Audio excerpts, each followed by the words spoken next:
Now, I want to ask you guys about, among other things, vaping, because how's this, where a collection of doctors have now started to say reluctantly they don't hate the idea of people vaping as a way of getting off cigarettes. Here is what Nicholas Zwar, who was an expert on the advisory board to a bunch of doctors, had this to say, saying that the therapies have been tested and have been put through therapeutic approval, would be the first choice. But, he goes on to say, if you have someone who has not succeeded in quitting using those methods and they're using them as nicotine vaping, there is some evidence of benefit that they could be considered. Lots of wobble words here because, look, we don't know what the long-term effects are of vaping, but how do we feel about vaping being the gateway out of smoking regularly? I'm a little bit concerned about vaping in regard to some of the research that has come from other places in regard to links to cancer and some of the long-term issues that may be there.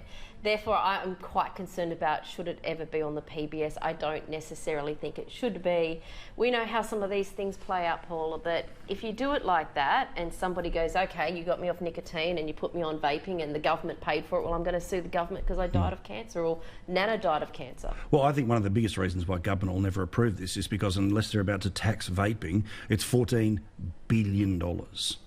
Yeah, but we also have the absurd scenario where people import parts of their vaping. I think it's the nicotine. Yeah. Because the nicotine stuff's not available in Australia. Not available in Australia. And so it's illegal in Australia, but if you get it sent from the US, via parcel post or whatever else, no one minds when it comes through. It doesn't get detected and, dismissed.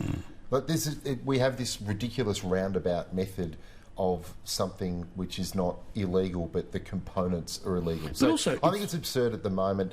Logically to me, that vaping's going to be less harmful than smoking because it doesn't have all the other additives and carbon monoxide and other things.